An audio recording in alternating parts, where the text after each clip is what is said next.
Sabemos que la palabra viral tomó una fuerza y una relevancia mucho más grande en los últimos años y se potencializó mucho más a causa de las redes sociales por el contenido que se riega, y se potencializó de una manera negativa mucho más cuando apareció el fatídico COVID.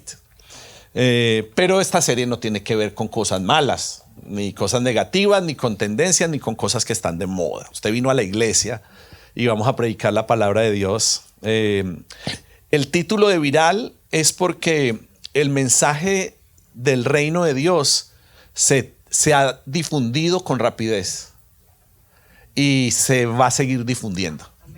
El mensaje del reino de Dios ha tenido oposición siempre. Como ustedes saben, cuando Jesús tenía un bajo perfil. Jesús no quería llamar la atención. Él no estaba por ahí diciendo: hey, hola, soy el Hijo de Dios, ¿cómo están? Póstrense y adórenme. No, él no andaba buscando eso. Él manifestaba el reino. Eso era lo que él hacía. Él era un manifestador del reino de Dios. Pero la palabra de Dios dice que la fama de Jesús se extendía por todas partes. De ahí partió hace tiempo también el mensaje de una serie que hicimos, Celebridades. Pero eso habla de la viralidad que tiene la presencia de Dios y la palabra de Dios.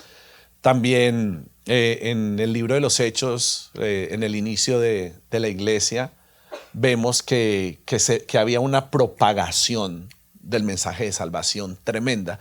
Era como que las personas eran antorchas, se encendían fácilmente y estaban incendiando todos los lugares a donde iban. Y es que el corazón de Dios es que el mensaje del reino de Dios se siga difundiendo con rapidez. Qué tremendo cómo la palabra de Dios se pudo viralizar gracias a la creación de la imprenta. Y muchas cosas y avances que se han vivido tienen que ver con la idea de que el mensaje le llegue a más personas. Hoy por hoy hay personas en las redes sociales que no son pastores, que no están sirviendo directamente en la iglesia local, pero son predicadores digitales. Y obviamente hay de todo, ¿verdad? Y usted tiene que saber discernir que proviene de Dios y que es simplemente farándula digital. Pero la verdad es que para eso existen las redes. Y el pasaje que me inspiró Dios para compartir y que pone el piso para lo que van a hacer estas 5 semanas, empezando desde hoy, es Hebreos 13:8. Jesucristo es el mismo ayer, hoy y siempre. Sencillo, ¿verdad? Si alguien no se sabe ningún versículo de la Biblia, pues apréndase Hebreos 13:8. Jesucristo es el mismo ayer, hoy y siempre. Es un buen punto de partida para alguien que no sepa de memoria algún versículo. Cuando yo veo ese texto ahí en Hebreos, veo como Cristo nos proporciona estabilidad y constancia.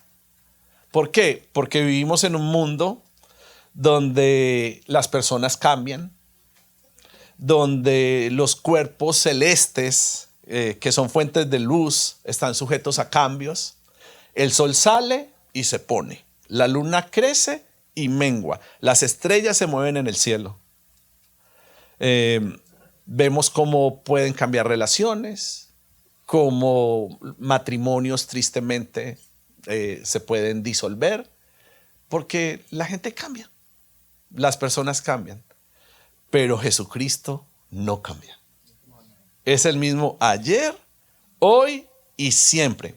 Cristo es un camino de absoluta lealtad. No hay sombra de variación en Él. Él es fuente y centro de toda genuina espiritualidad. Él es la base de todas las cosas. Por esta razón, nuestra fe tiene que ser cristocéntrica. Nosotros no podemos desviar nuestra espiritualidad hacia ninguna otra cosa que parezca buena, Cristo tiene que ser el centro. ¿Por qué? Porque solamente Él es incambiable y eterno. Santiago 1:17, en Palabra de Dios para Todos, dice: todo lo bueno que hemos recibido, qué tremendo esto, todo don perfecto que viene de arriba es de Dios, del Padre creador de los astros del cielo, en quien nunca hay cambio ni sombra. O sea, Él creó el sol y el sol cambia. Él creó la luna cambia, pero el creador no cambia. Las cosas que hizo cambian, pero Él no cambia. Cristo no cambia. No hay sombra de variación, significa que no hay oscuridad en Él. En Cristo no hay engaño. En Cristo solo encuentra la verdad. Su luz no cambia. Él es fuente de luz y no existe algo así como la rotación de Cristo. No existe eso. El Señor arrancó este año dándonos una palabra hermosa que decía que Él quería convertirnos a nosotros como iglesia en especialistas en el corazón de Dios. Y yo me he obsesionado con esa frase. Estoy obsesionado con eso porque yo definitivamente quiero caminar en esa palabra. Debemos anhelar ser especialistas como iglesia en el corazón de Dios. Entonces debemos de empezar por entender que todo deseo del Padre palpita a través de Jesucristo. Eso es lo primero que tenemos que tener muy claro. Jesús dejó claro que no había venido a esta tierra para hacer lo que quería. Jesús no vino a establecer su voluntad, a hacer su voluntad. Jesús vino a esta tierra a cumplir un propósito eterno. Él vino con esa misión. Y cuando Jesús estaba hablando con las personas de su época, la gente se empezó a inquietar al escucharlo hablar y querían también entender los misterios espirituales. Entonces se acercaron quienes le seguían a Jesús, me imagino que los discípulos, y al escuchar su mensaje empezaron a surgir muchas preguntas. Imagínate que tú estés literalmente al frente del Dios encarnado. Lo tienes ahí 60 minutos para ti solito. Yo creo que Él sí puede empezar a contarnos sus historias de eternidad con todo lo que ha vivido, pero yo creo que yo sería tan osado de interrumpir para preguntarle cosas. Ahí me sale el periodista y yo le quiero preguntar, cuéntame lo que quieras, pero yo quiero aprovechar para hacerte unas cuantas preguntas. Y la gente se empezó a sentir muy inquieta porque querían entender todos esos misterios espirituales de los que Él estaba hablando, los que estaba proclamando. Y la gente le preguntó textualmente: ¿qué es lo que Dios quiere que hagamos?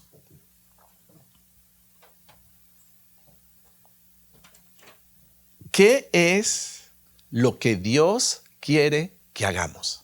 Sería nuestra pregunta. ¿Se la podría usted hacer a Dios? ¿Qué es lo que tú quieres que yo haga? ¿Qué es lo que tú esperas de mí como esposo? ¿Qué es lo que tú esperas de mí como hijo de Dios? ¿Qué es lo que tú esperas de mí como padre? ¿Qué quieres que hagamos? Porque la presencia de Dios y la presencia de Cristo en esa comunidad empezó a despertar inquietudes en la gente que lo escuchaba. Porque alguien que le pregunta a Dios, ¿qué quieres que hagamos? Es alguien que quiere hacer la voluntad de Dios, porque sabe que ya insistió mucho intentando hacer las cosas a su manera y que ya es el tiempo de alinearse al cielo. ¿Por qué? Porque en el propósito de Dios no hay sombra de variación, no va a cambiar. Mientras que si nosotros estamos intentándolo en nuestras propias fuerzas, pues posiblemente vamos a perder energía, vamos a perder tiempo y vamos a perder mucho esfuerzo que hagamos.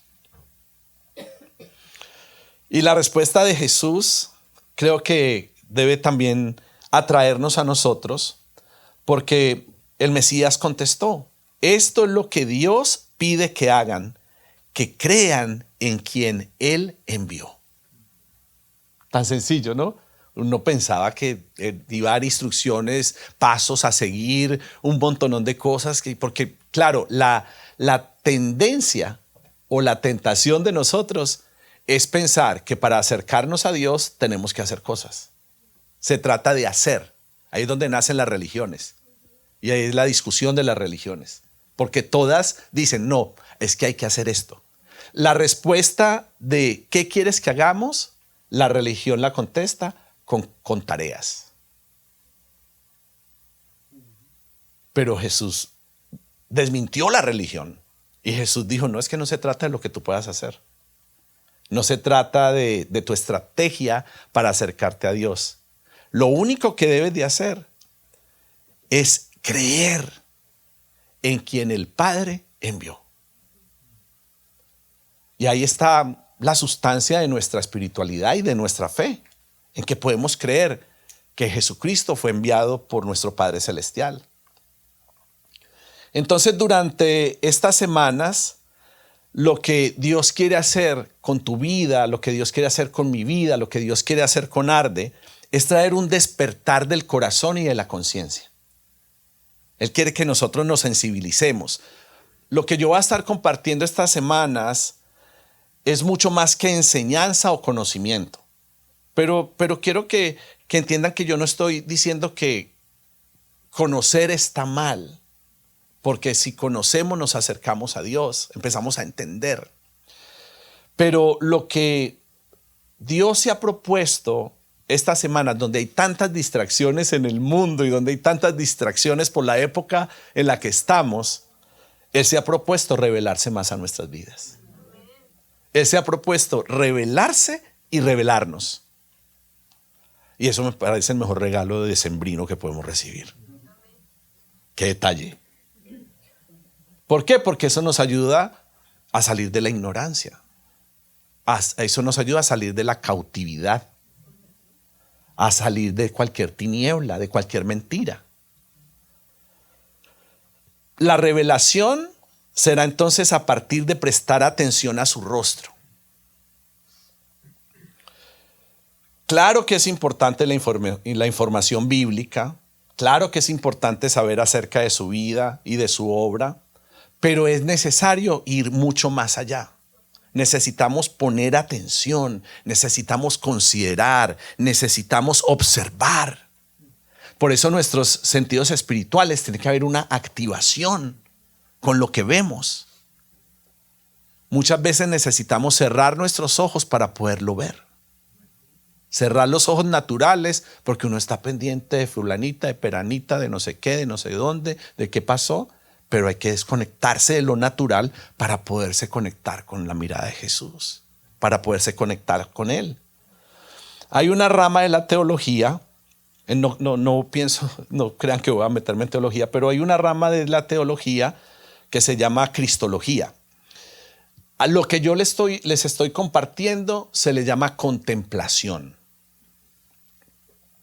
Y esto nace a partir de la revelación de el Cristo. Lo podemos contemplar y entonces a partir de poderlo contemplar, de poderlo ver, es donde nacen las respuestas espirituales y donde nacen las respuestas naturales de nosotros como hijos y de nosotros como iglesia.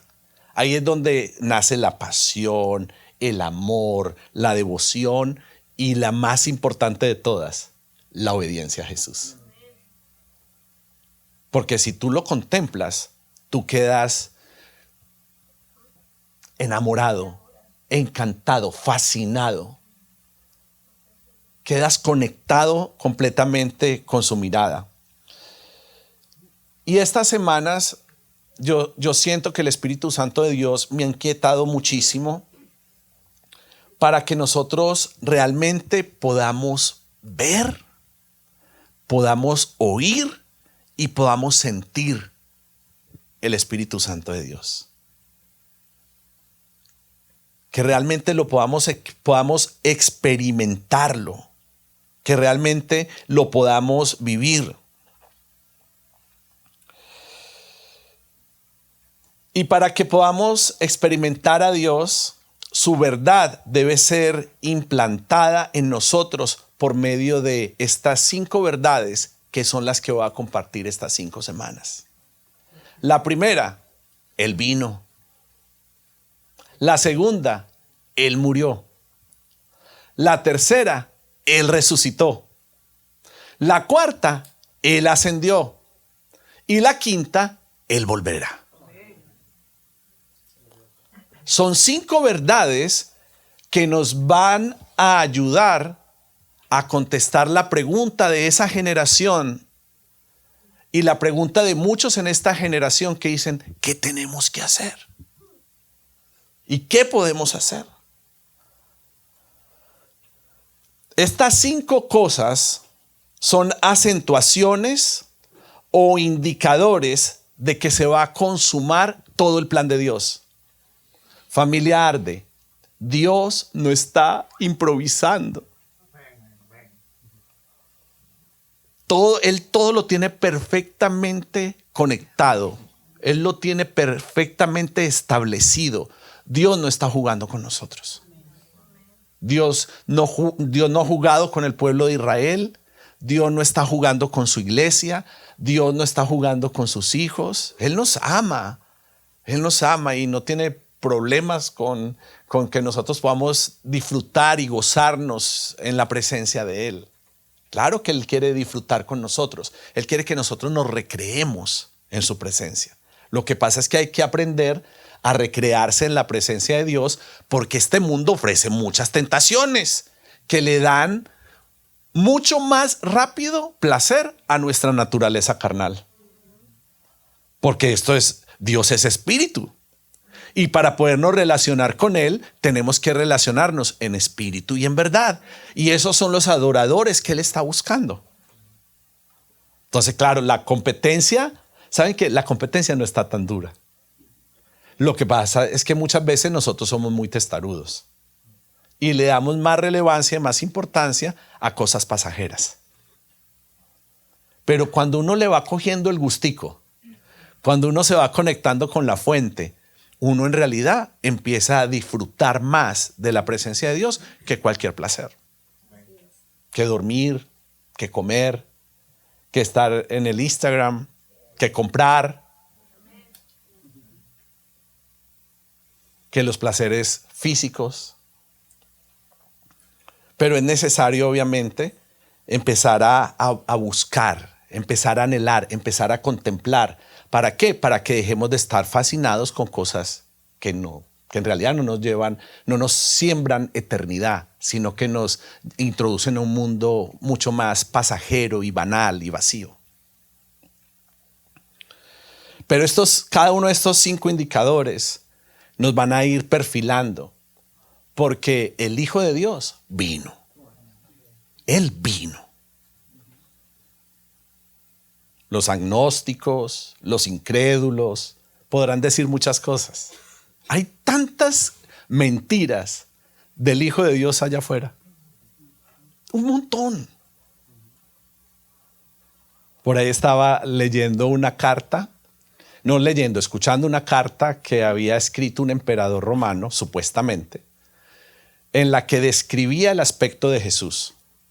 Entonces me compartieron el video y dije, chévere, porque quizás es algún documento, alguna carta. Y dice, no, la carta existe. Y está describiendo el aspecto de Jesús. Cuando yo escuché la carta, porque no la leí, la escuché, yo dije, no, esa carta es falsa. Porque como lo describe, es completamente contrario a como la palabra de Dios lo describe. Ahí me di cuenta. En lo que yo escuché de ese supuesto emperador romano, hablaban de un Jesús apuesto, del Jesús de Hollywood, que es el que esta generación cree. Ojiazul, Zarco, qué sé yo, o sea, cálmate Brad Pitt. No sé si ya me imagino que cambiaron los íconos de belleza masculina, ¿verdad? Pero después me cuentan, Brad Pitt ya debe estar viejísimo. Yo llegué hasta ahí. Pero en realidad Jesús no tiene el aspecto que Hollywood nos ha querido entregar, ¿verdad? Ni siquiera de Chosen. Ni siquiera el de The Chosen. Qué pena que te baje del. El que tenía ahí la fotico del de The Chosen en la billetera, esa tampoco sirve. Tampoco sirve esa. Porque Dios no quiere que caigamos en idolatría. Y para no caer en idolatría, Él va a darnos su propia imagen de la manera en la que se quiere revelar a cada uno de nosotros. El mismo Dios, el mismo Cristo, expresando su rostro de manera diferente a cada uno de nosotros, porque Él es Dios. Y Él vino. No es un cuento de hadas, no es una historieta infantil. No, hay filósofos e historiadores no cristianos que registran la existencia de Jesús y registran la muerte de Jesús en la cruz. Entonces, definitivamente existen señales de esa realidad histórica de Jesús. Algunos historiadores obviamente lo mencionan, pero nuestra fuente más confiable es la palabra de Dios. Aquí está todo. Por eso hay que escudriñarla, por eso hay que leerla, por eso hay que conectarse. Yo quiero compartir algunos pasajes para dar dirección y sustento a que Él vino. Te cuento entonces la historia bíblica de cuando Él vino. Mateo 1:18. Así fue como ocurrió el nacimiento de Jesús, el Mesías. María, la mamá de Jesús, estaba comprometida para casarse con José. Antes de la boda, descubrió que estaba embarazada por el Espíritu Santo. Y antes de que alguna lengua se levante a difamar a María entre nosotros, quiero decirte que la Biblia dice que José no la había tocado. Que el Espíritu Santo, el poder del Espíritu Santo lo había hecho. Hay dos cosas en las que nosotros debemos de crecer como iglesia y en las que la iglesia de Cristo tiene que crecer en las naciones: la gracia y el poder de Dios. Porque no se entienden y se subestiman en gran manera. Pero el poder de Dios intervino, el poder del Espíritu Santo, para que María quedara embarazada. El nacimiento de Jesús no fue fruto de pasión humana. ¿Por qué? Porque la salvación representada en Jesús proviene de Dios y no de los hombres. Es de parte de Dios. Y para que el sacrificio de Jesús tuviera validez sobre nuestros pecados y sobre los pecados de los hombres, tenía que someterse a la naturalidad de este mundo. Y entonces el Espíritu Santo de Dios interviene para testificar su deidad. Jesús es Dios. Él vino. Él vino. Usted tiene que regar la voz. Yo le estoy contando esto para que usted riegue la voz y le diga a la gente que sí, que había un Salvador, un Mesías prometido, pero que Él vino. Cristo entonces es la revelación perfecta de Dios. Él es definitivo. Cristo nunca será suplantado, nunca será suplementado. Cristo es nuestro único fundamento, la única piedra angular, nuestra ancla más seguro. Cristo es la verdad. Entonces, debemos de tener mucho cuidado. Tenga usted cuidado, yo tengo cuidado, de dejarnos llevar por cualquier distorsión del evangelio, porque abunda. No se deje llevar por estilos de vida llamativos, sin sustancia, y no se deje atraer por las tendencias de este mundo. No se deje arrastrar por nada que no lo lleve a los pies del Salvador, porque es muy sutil y te va llevando, te va cautivando, te va atrapando, te va seduciendo.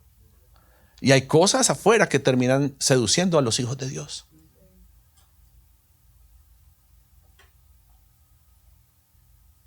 Entonces, cuando usted empiece a detectar todo lo que lo debilite, cuando el dominio de su corazón no sea completamente de Cristo, cuando la autoridad de Cristo no esté completamente en su mente, cuando usted se encuentre con otras fuentes que no son verdaderas, no ponga su esperanza y no ponga su confianza en esas cosas. Porque tenemos que estar anclados a Cristo, anclados a la verdad.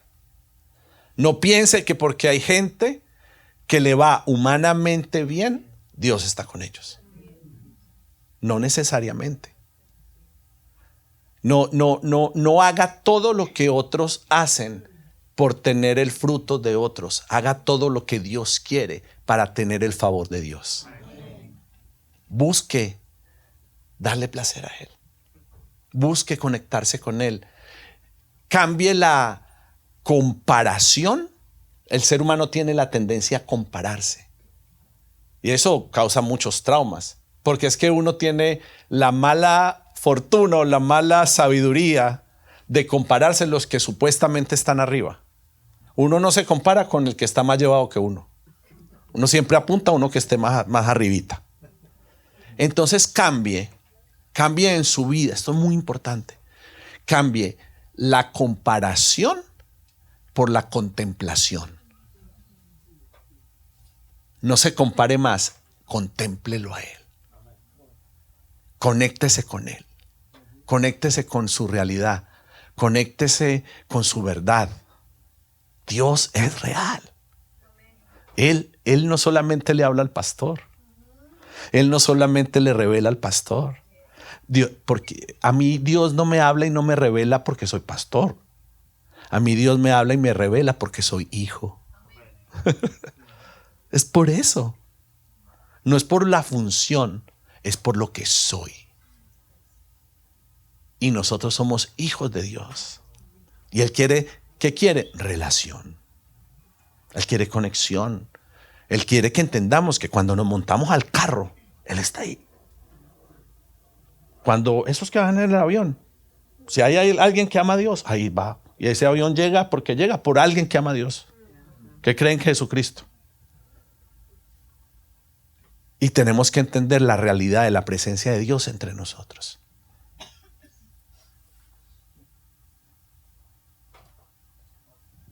Y Él se quiere dejar ver. Él se quiere dejar escuchar. Él se quiere dejar sentir. Él quiere que nosotros seamos más sensibles. Él anhela eso. Que nosotros estemos más conectados con su verdad. Imagínense la cara de María cuando el ángel le dijo que estaba embarazada y que iba a dar a luz un hijo. Imagínense la cara de esa pobre mujer. Pobre mujer, en serio. O sea, póngase a pensar eso. Por pura que tú seas. Tú dices, no, yo la embarré en algún momento. Me agarraron dormida. ¿Qué fue esta confusión? ¿Qué pasó aquí? Imagínese la cara de esa niña, que era una niña. Y ante todas las inquietudes, Lucas lo explica en Lucas 1, versículo 35. Ahí ya hablaba con un ángel. El ángel le contestó: el Espíritu Santo vendrá sobre ti y el poder del Altísimo te cubrirá con su sombra. Por eso, al niño santo que va a nacer se le llamará Hijo de Dios. ¡Wow! El poder del Altísimo cubriéndolo con su sombra. Imagínate solo la sombra de Dios lo que puede hacer en nuestras vidas.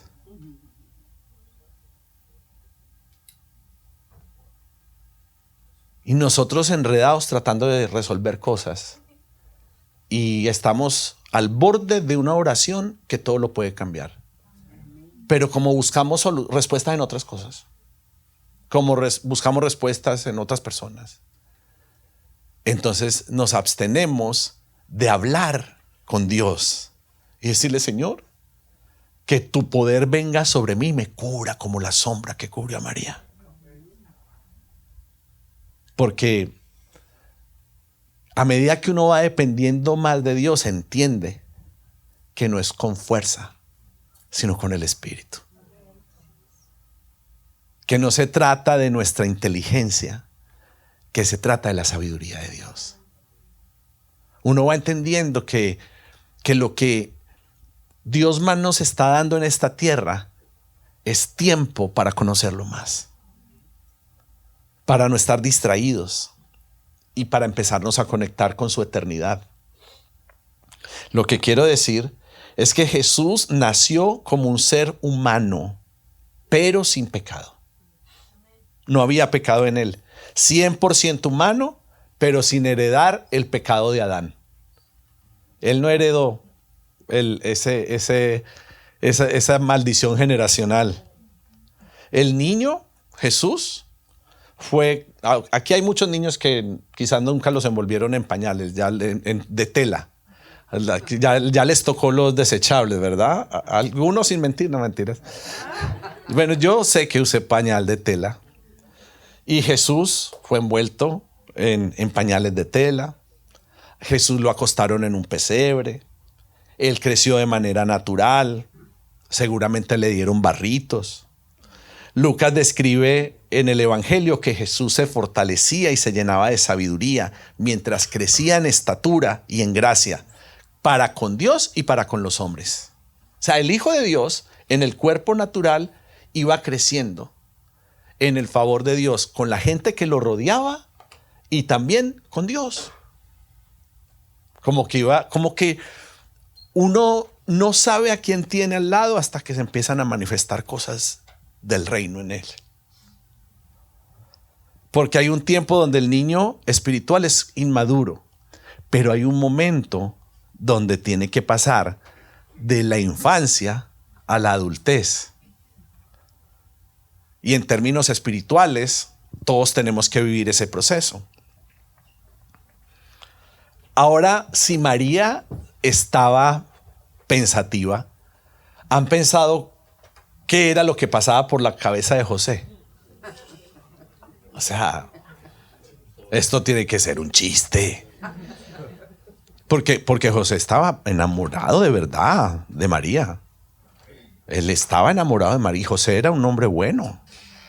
Estaba muy enamorado. Él tenía mucha ilusión de casarse y tenía mucha ilusión de la luna de miel. Claro, obvio. ¿Cómo fue la reacción de José? Mateo 1:20 al 21. Pero mientras pensaba en esto, porque José dijo, no, yo amo mucho a María como para denunciarla y que la apedreen o la maten por lo que pasó. Yo lo voy a manejar calladito. Yo la voy a dejar. Yo no voy a estar con ella, pero lo voy a manejar calladito para que María no sufra, para que María no sea lastimada. Imagínate el amor de él. No estaba ni ofendido. Él pensaba en María. Entonces, cuando él tenía todos esos interrogantes, Mateo 1:20-21 dice, pero mientras pensaba esto, un ángel del Señor se le apareció en un sueño y le dijo, José, descendiente de David, no tengas miedo de casarte con María, porque el hijo que ella está esperando es por obra del Espíritu Santo. Ella tendrá un hijo y tú le pondrás por nombre Jesús, porque él salvará a su pueblo de sus pecados. Él le contestó. O sea, había un propósito, había una duda. Cuando uno tiene duda o tiene miedo, Dios envía su respuesta porque Él es generoso con lo que nos dice, con lo que nos muestra o con lo que sentimos. Porque Él está presente, real, y se va a manifestar a través de un hermano, a través de un ángel, a través de un sueño, a través de una revelación de la palabra. Y José entonces, me imagino que cambió el miedo por querer hacer la voluntad de Dios al escuchar lo que realmente estaba pasando y que María le estaba diciendo la verdad. Pero el desarrollo de Jesús fue necesario. Como en cualquier otro niño, él aprendió a comer, a hablar, a leer y a escribir. Él necesitó aprender a obedecer. Él sentía sed, cansancio, se airó, le dio hambre, sintió dolor físico y como si fuera poco se hizo un profesional en la carpintería. Jóvenes, también le tocó estudiar. Al Hijo de Dios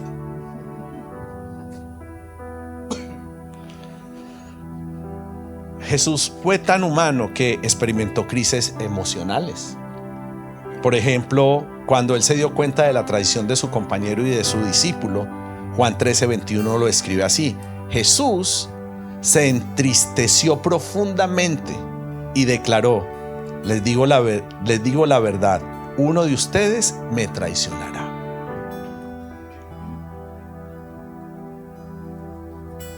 Al entender que llegaba la hora de su muerte, Jesús también se angustió. Dijo: uy, es el día de la cruz, para eso nací, chévere, voy a morir, voy a salvar la humanidad, qué chévere. No, él no estaba así. Juan 12:27-28 dice: ahora estoy muy angustiado y no sé qué decir. ¿Qué podría decir? Diré: Padre, sálvame de esta hora de sufrimiento. Pero si para eso vine, a sufrir, Padre, da gloria a tu nombre. Es que Él vino. Y Él dijo: si es para sufrir y si es para morir, pues no va a ser gloria para mí, va a ser gloria para el Padre. Va a ser la gloria para Dios. Y entonces la voz del cielo le dijo: le he dado gloria y lo haré de nuevo. Refiriéndose a que le da gloria a su muerte, pero le iba a dar gloria también su resurrección. Y es que, familiar, de la vida no está exenta de sufrimientos o de retos. Usted los tiene, yo los tengo, todos los tenemos. Y el Hijo de Dios entendió que su sufrimiento glorificaba al Padre Celestial. Uno tiene que entender por qué están pasando las cosas. Cuando uno entiende el propósito de por qué pasan las cosas, el corazón no se entristece y uno no cambia con Dios. Porque el Hijo de Dios sabía que su sufrimiento glorificaba al Padre Celestial. Y no solo eso, habría un nuevo camino de reconciliación y de fe. Juan 12:44 dice: Jesús dijo con voz fuerte: el que cree en mí, no cree solo en mí, sino también en el que me envió. El que me ve a mí, ve también al que me envió. Yo he venido al mundo como una luz para que todos los que creen en mí no estén en oscuridad. Él vino para que nosotros creamos. ¿Qué es lo que Dios espera de nosotros? Que creamos en el que Él envió, que creamos en Jesús. Él vino para restaurar nuestra luz interior, que por causa del pecado se había fundido. Teníamos esa luz descompuesta. Y el profeta Isaías también lo predijo con cientos de años de anticipación. Cientos de años. En Isaías 7:14 fue la palabra profética. Por tanto, el Señor les dará una señal. Miren, la joven quedará embarazada y dará a luz un hijo, al que llamará Emanuel. O sea, Dios no estaba improvisando. Había un plan, había un diseño, había una estrategia, había un plan de redención. Por eso estas 5 verdades nos empiezan a alinear con el plan de Dios para que nosotros podamos entender. ¿Saben qué es lo que pasa? Que Cristo también tiene deseos y también tiene anhelos. Nosotros pensamos que solamente nosotros tenemos inconformidades o inquietudes en el corazón. Pero si vamos a ser especialistas en el corazón de Dios, necesitamos entender que Cristo desea que la novia se convierta en esposa. Él quiere consumar su amor. Y esto solo va a poder pasar en el marco de un desarrollo de intimidad devocional, de oración, de formación, de discipulado, de santificación. Cristo desea que podamos contemplar su gloria. Él no se va a esconder. Él quiere que la contemplemos ahora y eternamente, porque Él es el mismo ayer, hoy y siempre. Él no va a cambiar. Cristo desea que nosotros seamos transformados por su amor. Y Él quiere que nuestras vendas caigan para que nos podamos fascinar con el Hijo de Dios. Que se quite todo encantamiento que hay en el corazón y en la mente. Que se quite todo lo que nuestros ojos hacia donde están distraídos y nos podamos conectar con el amor de Dios. Es un momento, entender que el vino es un momento de mucha magnificencia, porque cuando Él vino, Él se sacrificó, Él tuvo muerte de cruz.